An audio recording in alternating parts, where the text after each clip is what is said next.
Hey everyone, welcome back to the show. And today I'm excited. I have my guest, Emily Conley, here today, and we are going to get into copy. And trust me, by the end of this episode, you are no longer going to look at your copy as just boring English 101. You are really going to fine tune your personality, and you are going to know how to write your copy, not only for social media, but for your website and your landing pages and your emails. That way everything just flows and fits together. So I know that was a very long-winded intro, but welcome to the show, Emily.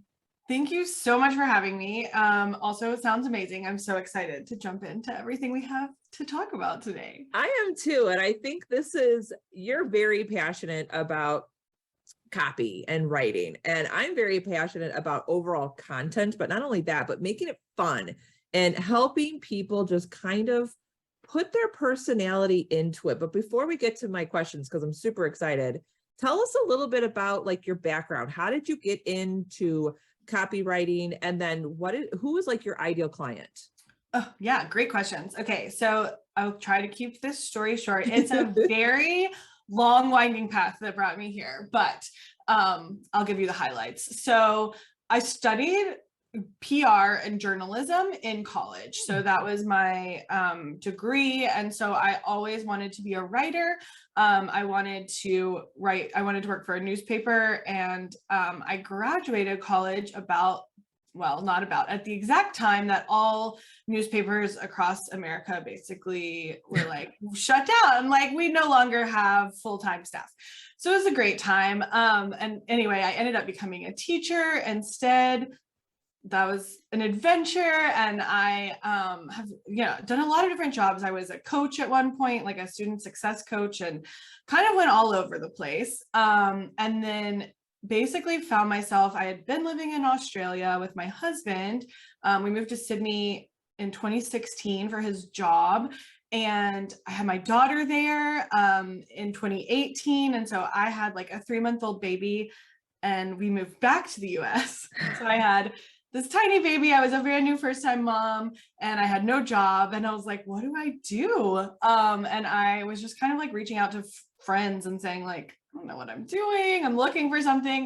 And I had a friend who was an editor at a wedding magazine in Chicago. And she said, hey, we're looking for someone to write a like monthly blog.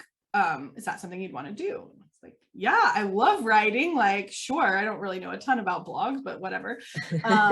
And I started doing it, and it grew. Like ended up basically running like the digital marketing for the wedding magazine after about 1.5 years. And I was doing all kinds of copywriting. I did not know that I was very familiar with copy editing. I had worked as a copy editor, like on the copy desk at a newspaper. So that was very familiar, but copywriting I was doing, and I didn't know that I was doing it, which was really funny. And so anyway, long story, they ended up getting acquired. I was like, well, I got to find my own clients. I guess I'm a copywriter. And that was, 3.5 years ago. And here we are today. That's awesome. And isn't it just how funny how life works, where it kind of just comes full circle? Because as you were talking about your background, I'm shaking my head because I was the same way. Like I went to college for mass communications with an emphasis in visuals, then graduated, then got like a boring marketing job for the bank industry. Not very exciting. Then got pregnant. Then I thought, oh, I want to be home with my babies and I don't want to be in corporate. So I'm going to go get a teaching job. I did the same thing. Found out that's not for me.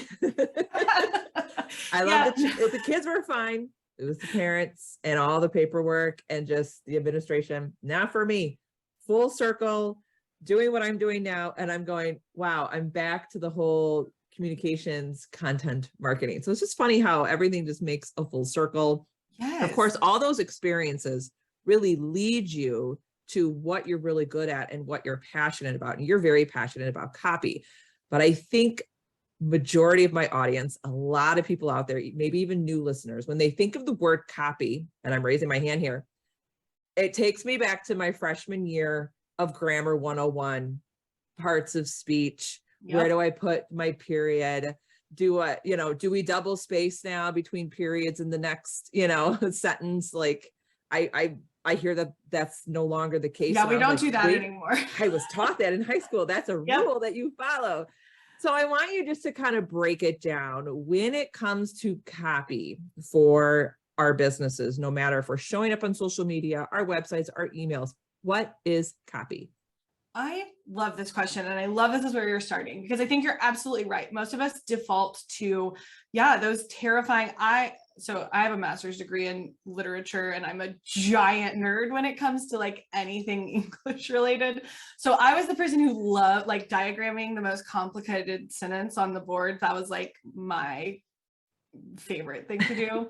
I'm one of those weirdos, but so you can pick out the preposition, right? Oh, I definitely can. Yeah. Oh yeah. See, we're doing that right now with my son, and he's like, I don't care. Like, and I'm like, I get it, buddy. But you got to know what prepositions are for your freshman year. You do have to learn that. But yeah, I think a lot of us like default there, right? So like most people don't enjoy that. Most people feel like, I hear it all the time from people like, I'm not great at spelling. I'm not great at grammar. And like, to be perfectly frank, that has nothing to do with copy. We actually break the rules all the time. Great copy very often has like incomplete sentences. We start sentences with but and all of that stuff. Like we break all of the rules because essentially copy is simply the words that sell. So any word that you write for your business intending to either sell in the moment or create, right, like brand awareness that leads to a sale is considered copy. So it really is, and there's a difference, right? Content, a lot of what we create on Instagram is more content-based. A lot of blogs are more content-based. That differentiation doesn't really matter. Like at the end of the day, we're writing words for our business and we're bringing our brand voice and our personality to those. So I know sometimes people get really caught up. They're like, oh, what's copy and what's content? And I'm like, it doesn't really matter. Like for all intents and purposes, like plenty of copywriters write content. So you can go both ways, but yeah, it's the words that sell. I love that. And I think too, like you need copy for your content. Absolutely. Yeah. Like some people can differentiate it. Like you can have your visual content, but most likely those visuals, if you're using graphics, there's going to be copy on the visuals. And couldn't you even say that if people are like, oh, video content, but you're verbalizing your copy when you're speaking. So like you said, copy and content kind of go hand in hand. So now that we understand that it's the words we're using to make sales, that is our copy. So the words that we use really matter. So how do we add, I think this is the biggest part where you're going to stand out in sales. How do we add our personality to our copy? And I guarantee a lot of my audience right now is going, I don't really have a personality. I'm so quiet, or I'm shy, or I'm an introvert. I'm not outgoing like all the other people I see on Instagram, the highlight reel, right? But how do we add our personality to our copy? Yes, this I could talk about all day. I think this is where we converge in like the fun and personality space, right? I think we have very similar like prioritization for this, right? You and I do. And I think this is something that can feel, so what you just said, I'm quiet, I'm shy, I'm reserved, I don't have a personality. And something I am on my soapbox about all the time, and I will never stop talking about, is that your personality is unique and is your superpower. So I'll give an example. I worked with a client who was very reserved. She was thoughtful, she was decisive, and she had a quiet voice and a quiet demeanor. And so we were working on a brand messaging project. And she was like, I really just need to figure out how to be more bubbly. Like I need to bring more energy to my copy. And I was like, why? And she was like, well, like, I feel like I'm boring. That's what she told me. Right. And so it's funny because I was actually a client of hers before I started working with her. And I was like, tell me about your ideal client, right? Like, who are you working with? And she was like, well, people like you. And I was like, okay, like, what does that mean? And what she was kind. So she didn't say it this way, but like, kind of messy, kind of chaotic, like very creative, right? So she did systems. She created Dubsado like workflows and automations and systems, and her work was incredibly detail oriented.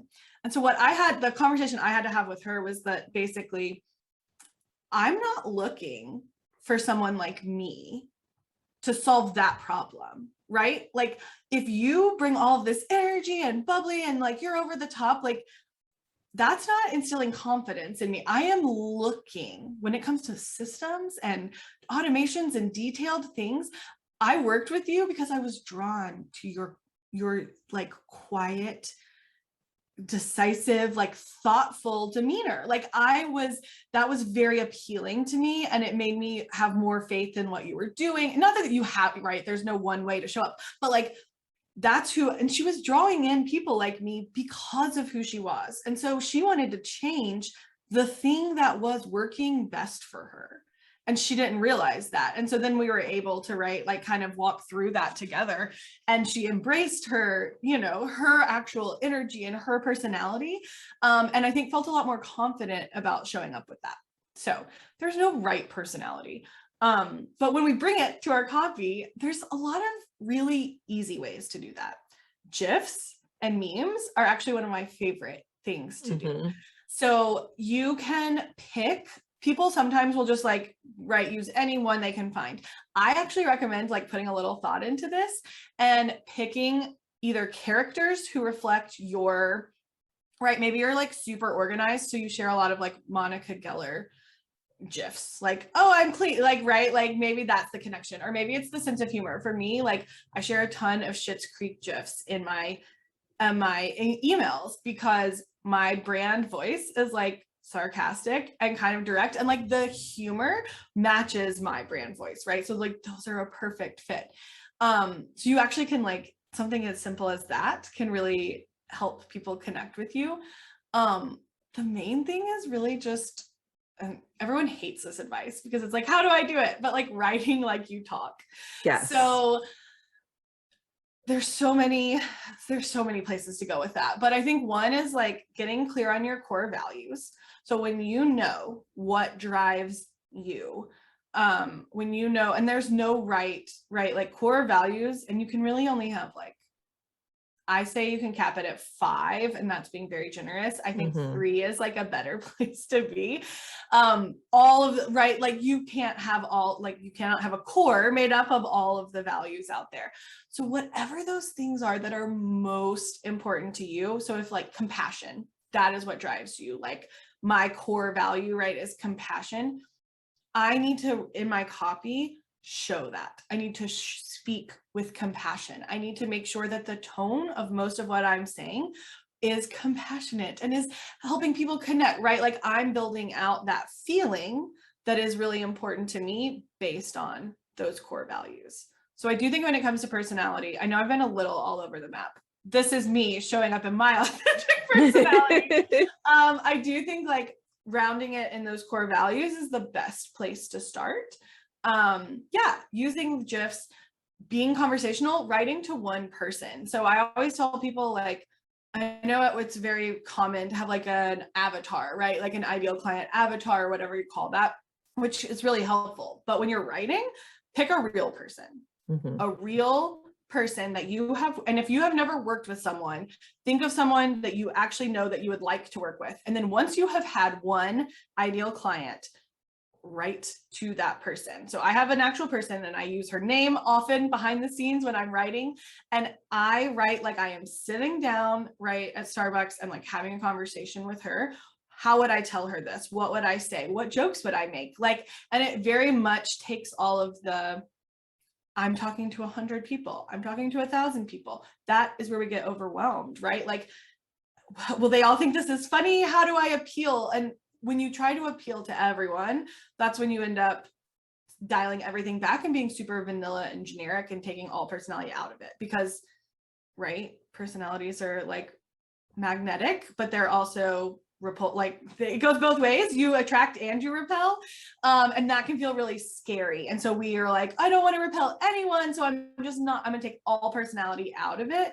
And that's, I think, writing to one person takes that fear out. So I want to recap. First, you want to begin with your core values. Yes. And you want to use your core values in your writing, incorporate it. Secondly, think of your ideal audience and that one person. So think of a past client, current client, write to that person. And then third, infuse something that is authentic about you. So you were talking about the Schitt's Creek. You love that show. You use the GIFs, the memes. My audience knows that I absolutely love the Marvel movies, and I am a nut when it comes to Loki. I infuse Loki into all of my copy, all of my marketing, and they know my tagline, don't be like Loki, right? You can love him in the movies. You can love his villainous ways, and he's a trickster and he manipulates, and you can, but don't be like that when you show up online. Don't be a trickster, don't manipulate. So they see that, right? I mean, I just love the Marvel movie. That's part of my personality. Okay. I am a Marvel nerd. I love sitting down and watching movies with my kids, and I kind of root for the villain. I'm like that weirdo who always goes, what would a movie be like if the villain would win and the heroes wouldn't? Like, I'm just that kind of person. My audience has learned that. And that's the other thing too. You're not going to nail this with one piece of copy. No. This is done over and over, and try to make it as natural. I think too, don't force it. So if you need to get an email out and that personality just isn't jumping out at you, don't give yourself grace. Like, it's okay. I don't send every email and every piece of copy out there with Loki, right? Right. I infuse it throughout my stuff here and there. So I think those are the three main things where they need to start with: core values, your ideal audience, and then what is something that you just kind of like love? What is something about you that stands out? Maybe you're a crazy like Dunkin' Donuts kind of person, and you drink Dunkin' Donuts coffee every day, and there's one way you order it. How easy would that be to incorporate into your, like, I can already think of taglines like, you're running on Dunkin', your ideal audience needs to run on this from you, like something like that, how easy that is to work that in. So I know that we are getting really close to Black Friday and the holiday season. And I know a lot of people are probably thinking that I want to have some sales or I want to have some deals. So how do we differentiate ourselves during the Black Friday holiday season with our words? It's so great. So I think Black Friday can be overwhelming, right? We're like, everyone's doing it. It's oversaturated.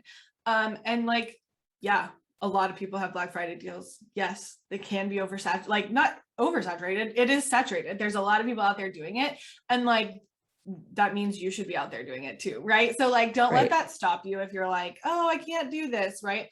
I think when it comes to standing out, a little thought and a little reflection actually is the best way to start. So I recommend whatever you're going to offer, doesn't matter what it is. Sit down, and if you don't like journaling, you can talk it out in like a voice note, or record it and do like a transcription. I recommend writing it. There's something about like physically, like either writing on paper or typing it out that helps your brain.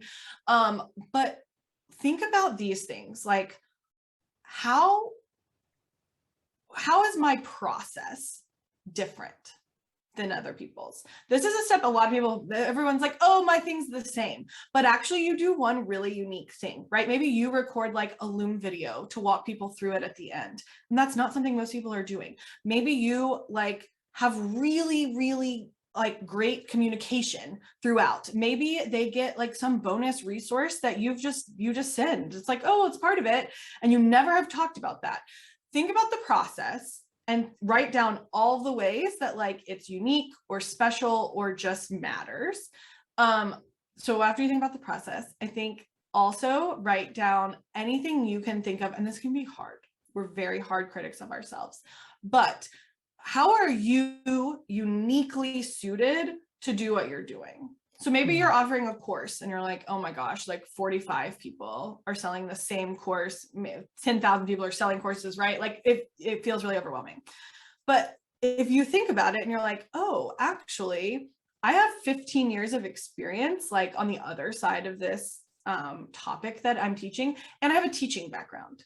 Most people out there selling courses, if you've taken some, like just because you're good at something doesn't always mean you're good at teaching that thing, right? So think about what you uniquely bring, or maybe you're just really fun.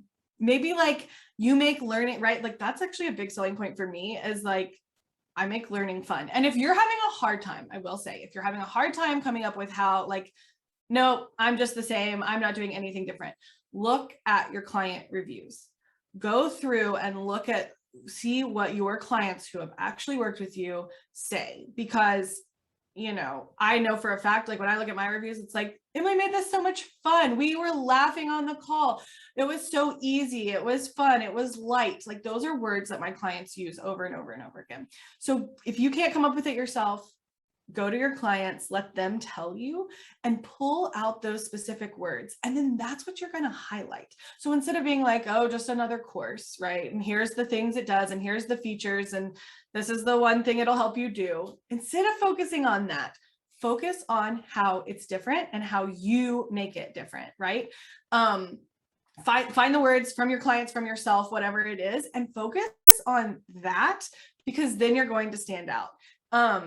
Outside of that, also, I think just do things that feel more fun. I did a Black Friday email sequence for a client one year that was like, it had this whole theme to it, right? And it was different and it was fun. And we like went full in on this like theme, and it was a little over the top, and people loved it because it stood out. So outside of like what is actually like the actual selling features, right, of your offer, I think like being willing to lean into it. Like for you, right, if you wanted to have like a whole Marvel themed Black Friday offer where like you're posting different like things from the movies and like relating them back to what your offer does, and you're like doing all of this, like have fun with it. Tell people like why not to buy. That's my favorite email to send. 10 reasons this Black Friday offer is not for you. And then, I mean, they're usually like, reverse psychology things. Like, Yeah, right. but some of them are real, right? Like, oh, you're not ready for this, if whatever. People are very into that. So I think embracing the fun, like Black Friday can be really fun, and leaning into whatever that feels like to you. What feels fun? What feels exciting? What email would you want to open? What social media caption would you want to read? And stop stressing out about the like features of your offer and like all that. Like that information needs to live somewhere. People need to know what they're buying, but like that's not what's going to help you stand out on Black Friday. I love that. And another thing I just thought of too for our listeners, check out national holidays. There's like one every day, right? Yes. Pick some fun ones. Like I know and this is going to be after the fact, but back in October 21st is Back to the Future Day. I use that as an opportunity to push a summit. So I said, while you're watching Back to the Future, let's get back to business. And this is what you're going to learn, and it's going to get you back on track so much faster. Like, how fun is that? And I had a gif of the doc, doing something, like it was fun. And that's how I used national holidays. And I do that a lot. I will just look at the whole list of the month and pick ones that I like, or go, ooh, how can I infuse that with my business? How can I make it fun? So get yourself a national holidays calendar and just start there. Absolutely. Oh, that's a great strategy. And I think it's like, you don't have to use, you don't have to do the thing like I know like National Margarita Day is like, I always see people posting about that one, but if you don't like margaritas or that's not interesting to you, then like, don't do it. Yeah, right. Find the thing. There is, like you were saying, there is a national holiday for everything. Like you can find your interests. And I think that too, it feels like there are some interests that are just more like, I don't know, acceptable than others. Like, oh, that's really popular. But like, maybe I'm into like something a little bit more niche or a little bit more like, I don't know, avant-garde or something that's not quite so popular, but like, tell people about it, share about it. Like I love learning new things. And so when people are like teaching me, right, about like, I had a client one time who was like teaching me about this like special way he like grinds his espresso bean. Like I'm very into coffee, and it was like, oh no, you got to do this hand grinding thing and like these special beans. I was like telling me this whole thing, and I was like, well, this is fun and interesting. Like I'm into this. And we were actually able to like work that into their copy, right? Like making little mentions. And that's what it is. Like it's very small things. Like the personality feels really overwhelming, but like it's very small. It's making a reference here or there. It's bringing in, connecting what you're doing, what you're selling to something that is interesting, that you are into, that you think your people might be into. And yeah, most of it, I mean, there's only so many ways to sell something, right? So like we do use a lot of the same words. Like we talk about benefits, we talk about transformations, like that is part of it. So yeah, the personality is really like, I don't know, the icing on the cake, or like the pretty wrapping that makes people want to get into it, right? What's inside is what matters. And I do tell people this all the time. Like the best copy in the world isn't going to sell like the wrong offer. So if you don't have a great solid offer and you're not clear on who you're talking to, so if you don't know your audience and you're not selling the right thing, copy isn't your problem. So don't get stressed out about it there. But when you have a great offer and you know who you're talking to, like, yeah, copy and personality, that's what gets people to open it. And then they get to experience all your goodness once they're inside it. But we have to make it pretty for them to be interested in. I love that too. And another way to think about personality, it's also your relatability. I get that feedback because there's a lot of people that do what I do. Why do they choose to work with me? Because a lot of times I'll get the feedback, oh, she related to me, like the everyday mom life. And, you know, I was really into Instagram and now I'm like, oh, I can't stand it. Like the news feed just changed today. Now it's back to the square mode. It was portrait mode. I'm like, what is going on? Like, you know, so they just relate to me because I just kind of like roll it off my shoulders because I'm like, well, I don't care. That's not reality. I got to take care of my family. So there's that relatability. So how can you relate? How does your life, your everyday life, relate to your ideal audience? And that's another way to infuse your personality. Absolutely. Yeah. Yeah. And that stuff too can feel, I think sometimes we're like, oh, there's nothing special, right? But it's like, it doesn't have actually, like, relatability, right? Is relatable because it's a shared experience. Yes. So like if you have a dog, if you have plants, if you drink coffee, if you have kids, if you wear a messy bun in your hair, like these are all very basic, but like very relatable things that you can just talk about. Absolutely. Yeah. It doesn't have to be, I think I see that with my clients a lot. They're like, I'm just so boring. Like, no, I don't go skydiving. I haven't traveled the world. And it's like, yeah, most people haven't done those things. So like, that's not what we're looking for, right? It's a lot more relatable to talk about, like, you know, being late to pick up your kid from preschool because you just had to have your like pumpkin cream cold brew. Like that is much more relatable than like, oh, I jetted off to Argentina or whatever, right? Like, right.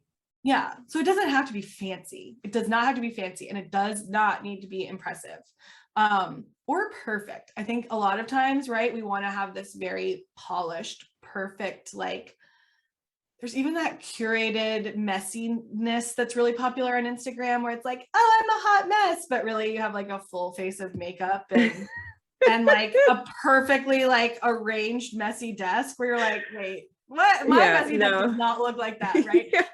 So that curated imperfection, I think, is hard. That's harmful. And I think too, as small business owners and entrepreneurs, we see a lot of like influencers, right? And I think we tend to feel like we have to show up like an influencer. But if that's not your job, like I don't know, 2,000 Instagram followers. I have a very small audience, and I have a like multiple six-figure business because like that wouldn't work. If I was an Instagram influencer, I would be bad at my job with a 2,000 person audience. Like I would not be making money, right? Because their job is different. And so I think we feel a lot of that pressure to do all these things. And it's like, no, you're not, that's not your job. That is someone else's job. But if your job is to sell an offer or a service or a product, like that's what you need to be focusing on. So you don't have to have all the, I don't know, that's a whole other tangent, but anyway. No, very good point. I'm glad you brought that up because we do have a tendency to compare our content or our copy to other people, but you have to go back to like, what is your focus and what is your true job? And I'm glad that you pointed that out. Now, my last question to you, because our ultimate goal of our copy is to make the sales. Yes. So how can we as business owners how can we do a better job with our copy, because it will impact our sales? Yeah. One is plan. So instead of sitting down, here's what everyone does. Oh, I'm launching a new offer, or I'm opening my course, or I'm doing whatever. I need to write some social media captions. And you sit down and you just start writing them. Well, what happens is like your brain, you have a lot of thoughts. Things are probably somewhat cluttered. If you're in my brain, super cluttered. There's a lot going on, and that comes out. So we write like kind of messy and disjointed, and we change focus, and it results in this clunky, like hard to read copy, right? Because that's how it's in our brain. So give yourself 5 minutes, write everything down that's in your head. So like, just get it out on paper. You're not going to use it.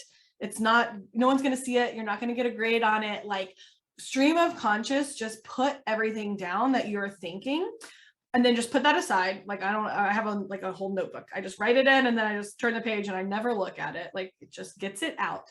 And then decide before you ever start writing, what is the goal for what I'm about to write? Whether that's a headline on a sales page, a description on a landing page, a social media caption, an email, tiny copy, a whole full thing. You have to know what your goal is. What is my goal? And you can only have one. You can only have one goal. So like, you can't have 15. So like, I see that with sales emails, right? A ton. People try to put like, I'm going to send this email and I'm going to put everything in it. And it's like, no. Scale way, way, way, way back. And maybe my goal for this first email is that people know I have a new offer. That is my goal. So that is what I'm going to focus on. So if you can write down, I do this still, like for every social media caption I write, for every email, I physically write down my goal is, and I write down what it is. And then after I'm done writing, I read what I wrote, and I read what I said my goal was. And I'm like, did I accomplish it? And I'll be honest, sometimes no, I lost my way. And then that's when I know to go back and edit. And I'm like, oh man, I said my goal was to like build excitement. And then I just turned in this email into like a fear-based, like, oh, I'm scaring people. And it's like, my goal was for them to be excited. So I did not accomplish that. I'm going to try again. So I think, yeah, getting everything out of your head, having a goal, and just focus on the value and the benefit and the transformation, and less on the features. We spend all of our time creating the features as the business owner, right? If it's a new service, you spend all of your time thinking about like how it's structured, what they get, what the timeline is. And that's where all of our attention goes, right? So then when we talk about them, that's what we want people to know. That's a 90-minute call and you get X, Y, and Z, and there's all these features and you get Boxer follow-up and all these things. And we forget to tell people why any of that matters. So people aren't going to buy your offer because they get, 7 days of Voxer follow-up support. They're going to buy your offer because of what it will do for their business or their life. And so when you really focus on the benefits, how is this going to change you? The benefit of the benefit, that's like a superpower, right? So like, the benefit is that they're going to save time. Okay, but why? What's the benefit of saving time for your specific audience? Like, oh, well, they'll feel more rested. Okay, great. What's the benefit of that? What does being more rested do for your audience? It's like they feel like fueled to spend time with their family, which is really what matters. Great, talk about that. Don't tell them you're going to save them time. Tell them they're going to be more present with their family. Those are two very different things, right? And so we're emotional people. We buy based on emotions. Some of us more than others. I'm like a marketer's dream, very emotional when it comes to decision making. But when people, we know what we're looking for, right? So like if I'm looking for a health coach and someone tells me like, I'll help you lose 20 pounds, like, yeah, on the surface, maybe that's what I want. But what I really want and what I'm going to be drawn to is the person who tells me, I'm going to help you feel more confident. I'm going to help you prioritize your own health. I'm going to help you love the body that you're in, right? So those are two very different things. And when you know what your audience is really looking for and you can speak to those benefits, that's when we have those, like what I call effortless sales.